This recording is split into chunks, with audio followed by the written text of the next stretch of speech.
Hello mga idol, ayan lang yung kinita ko sa ads on Reels.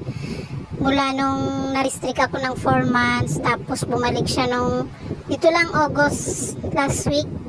So 1 week pa lang siya or mag 2 weeks, yan pa lang kinita. Pero okay lang mga idol, kasi kaysa naman mabilis nga yung kita, tapos ma-restrict ka naman, di ba? Demonetize naman, kaya ingat-ingat talaga sa ads on Reels ngayon, napakahigpit. Lalo may bagong guidelines ngayon. Hindi na raw magbabayad si Lolo Mets natin kapag hindi natin naayos yung payout account natin within 6 months. Ayan, basahin yung mga idol. Oh. Tsaka alam nyo idol, okay lang yan kahit konti lang views.